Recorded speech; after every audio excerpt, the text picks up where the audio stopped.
When we look into a flower, we can see the fact that the many have come to the one.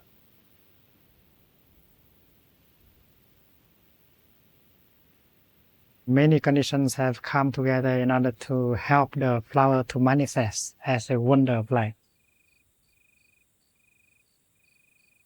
That flower has been produced by the whole cosmos. The sunshine, the rain, and a multitude of other elements. And you, a human being, you are also a wonder of life. The whole cosmos have come to produce us. The many have come to be in the one. We distinguish between the many and the one. So the many has come to the one and help the one to manifest. And then the question is, where does the one go to? Where I'm going to after I die? After this body disintegrates, where shall I go? Is there any continuation? Is there anything that is called afterlife?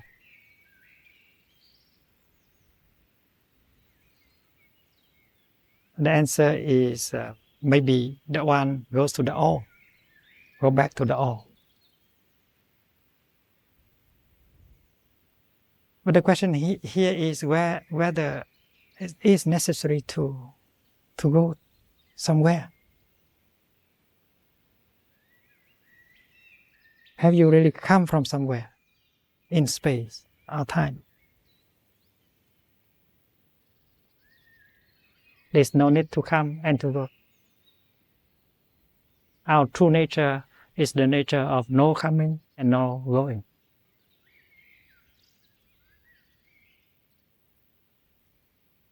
That is the insight realized by the Buddha. No coming, no going. When conditions are sufficient, you manifest. When conditions are no longer sufficient, you don't manifest in that way. You manifest in other ways according to the conditions. Creation means from nothing, you suddenly become something. And death, destruction means from something, you become nothing.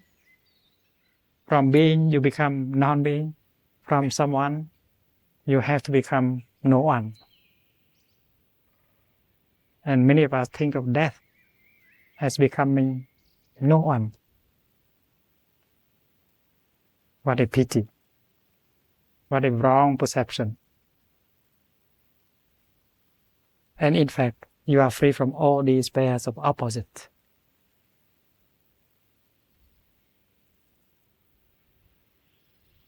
The greatest relief is obtained only when you are capable of touching the ground of your being,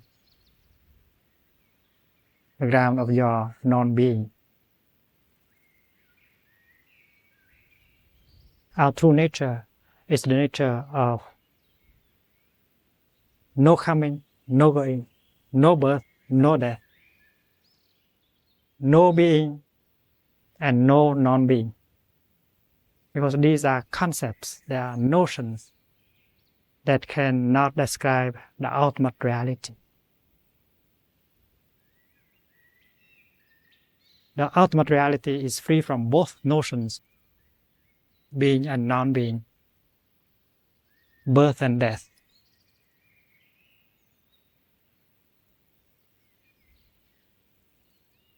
It is wrong to say that God is. It is wrong to say that God is not. Because to be or not to be, that is not the question. If you practice looking deeply enough, you realize the true nature of reality is no birth, no death.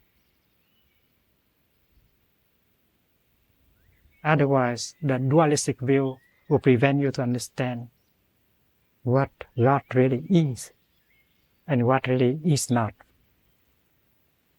Because to me, God is the ground of our being, but also the ground of our non-being. And being and non-being are notions that cannot scare us. Once we have been able to touch Nirvana, Nirvana means the silence, the extinction of all notions and concepts.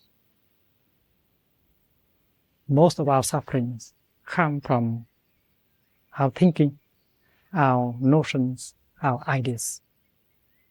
We suffer very much because of our notions, our fear, our despair, our anger. All these suffering are born from our ideas and our notions.